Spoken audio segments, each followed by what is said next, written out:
Assalamualaikum warahmatullahi wabarakatuh. Halo teman-teman, perkenalkan nama saya Salwa Tabina dengan NPM 222151074 dari kelas 2022B. Pada video kali ini, kita akan membahas soal buat UAS tentang materi kelas 7. Tujuan video ini dibuat yaitu untuk memenuhi salah satu tugas mata kuliah teori bilangan yang diampu oleh Bapak Dedi Nur Jamil, Dr. Handes, Magister Pendidikan. Baik, kita langsung saja ke soal nomor 1.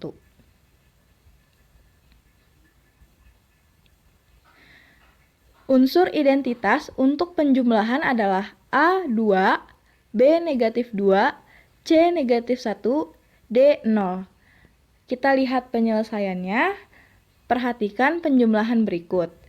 Yang pertama, 5 ditambah 0 akan menghasilkan 5.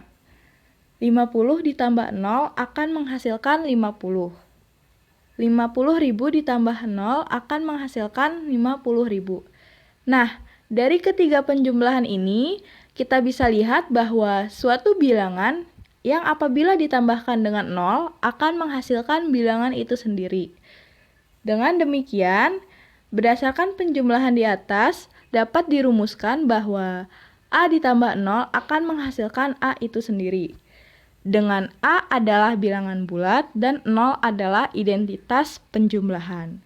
Jadi, jawaban yang tepat untuk soal nomor 1 adalah yang D, yaitu 0. Kita lanjut ke soal nomor 2. Unsur identitas untuk perkalian adalah A1, B negatif 2, C negatif 1, dan D0. Kita lihat penyelesaiannya. Untuk itu, perhatikan perkalian berikut. Yang pertama, kita lihat bahwa 5 dikali 1, yaitu menghasilkan 5.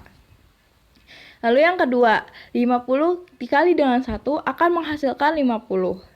Lalu yang ketiga, 50.000 dikali dengan 1 akan menghasilkan 50.000. Dari perkalian tersebut, bisa kita simpulkan bahwa sesuatu bilangan yang apabila dikalikan dengan 1 akan menghasilkan bilangan itu sendiri. Jadi, berdasarkan perkalian di atas, maka dapat dirumuskan yaitu menjadi A dikalikan dengan 1 akan menghasilkan A. Dengan A adalah bilangan bulat dan 1 adalah identitas dari perkalian.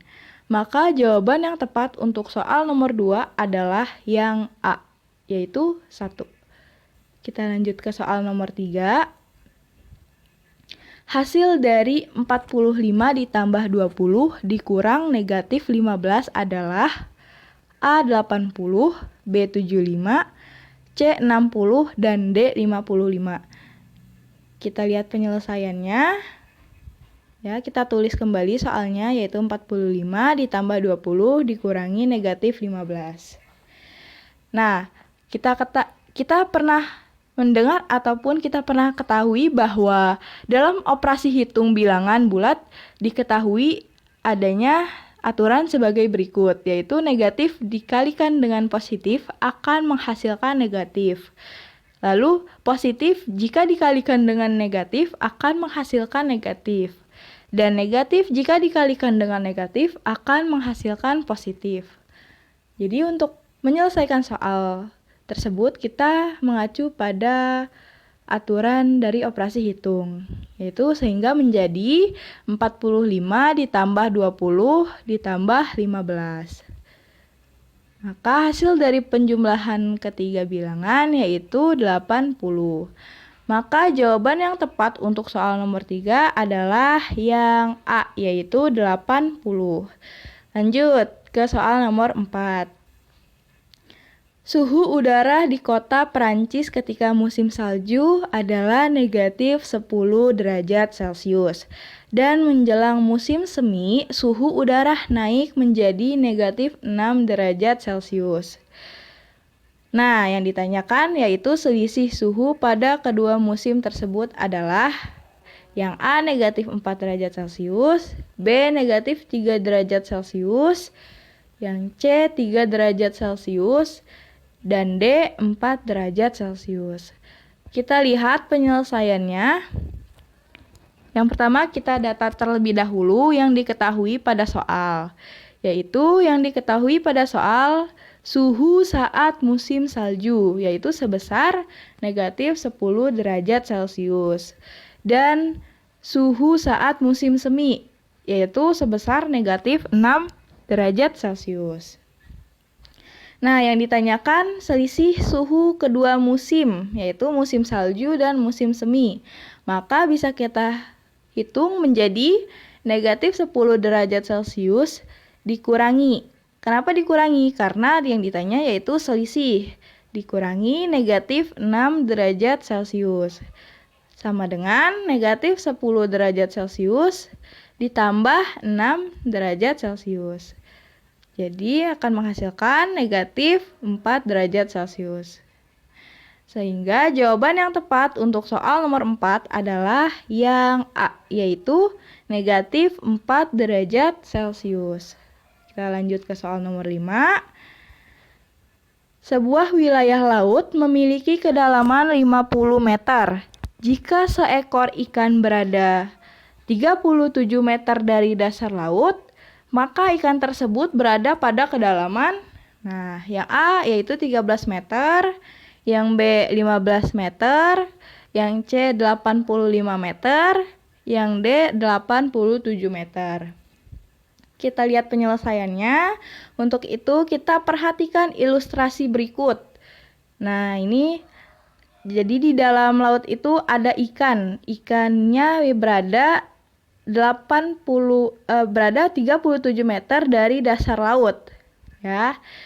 Kemudian kita data yang diketahui.